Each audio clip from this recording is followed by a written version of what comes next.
Now today, let's talk the most successful series of commercial aircraft, and that is the 737 series. Now everyone should at least have already heard something about the 737, unless you live like behind the moon, right? And yeah, let's specifically go into the 737-200, which was the second version of the 737. Now how should I begin? The 737 series from Boeing is pretty much the most significant series of aircraft ever built. The first 737 came out in 1965, which is the 737-100, and the second version was the 737-200, which is right in front of us, which had its first flight in 1967, just 2 years later. And there are still quite a lot of 200s flying around these days. And just recently, Boeing came out with the new 737 MAX series. This is, for example, the 737 MAX 8. You know, the MAX is probably not doing that well because of some crashes, but that is not a problem. We're here to talk about the 737-200, which kind of is different to the MAX. Now, as I've already said, this plane came out in 1967, and it is still flying today, which is extremely impressive. Now, let's check this plane out a bit more. This is the cockpit. As you can see, this looks like a plane that came out in 1976. We pretty much don't have any type of screen or anything like that. We can only see some steam gauges. You know, this is a very old school cockpit, definitely. Even though as someone who kinda does know the 737 quite a bit, I kind of feel familiar in this plane. You know, especially the overhead panel hasn't really changed in the recent years. Actually, the 737 MAX overhead panels look kind of the same, which is very interesting. Let's go ahead and take off. What can I say? You know, the 737-200 is pretty much the loudest plane out there, or at least the loudest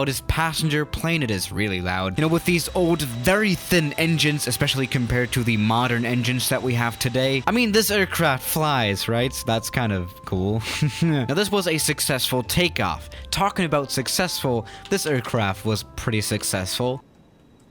I mean, pretty much the whole 737 lineup is very successful. Maybe not the MAX, but again, that is not what we're talking about today. But yeah, what can I say? This plane flies like a modern 737. And it doesn't even look that old, right? It still looks like a modern airliner. Now, another thing that the 737 series is known for is its reliability. You know, these 737s are known for being very reliable, very safe, and very robust, and they're just flying. They just do their job. Just again, we're leaving out the MAX at this point, which is the main reason airlines are still flying this plane. Now, let's land.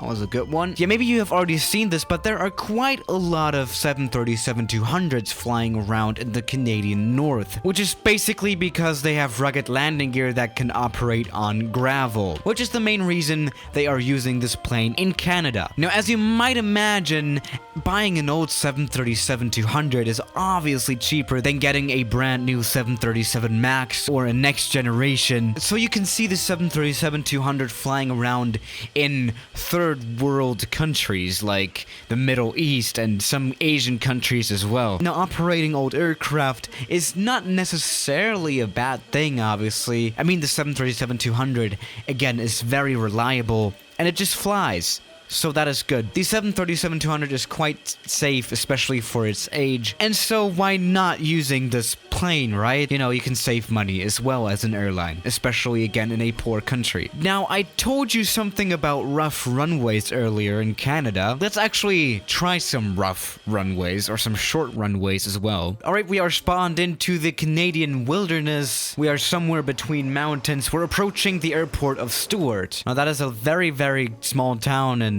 somewhere in Canada, I don't even know. Now, a small town obviously also needs a small runway. Yeah, maybe you don't see 737s operate here, but let's just do it anyway. You know, the 737 series is known for being a fast stopper as well, so maybe we can stop. That was not good. Right, after this little bounce landing, let's stop, which shouldn't be an issue for this plane. All right, we perfectly stopped. Also, look at this old reverse thruster mechanism. Yeah, they used to have that. Looks pretty cool. So yeah, as you can see, this plane is perfect for small runways. So I hope you're seeing now why there are some Canadian airlines still using it for these small runways. All right, let's try a real challenge now, as we're somewhere in the middle of nowhere, again in Canada, and we're about to land on this airstrip. It's not even an airstrip, it's more of a... I don't know. It's definitely not very airliner friendly. Can we still operate an airliner here though? Let's see. Oh, Jesus Christ. Oh no.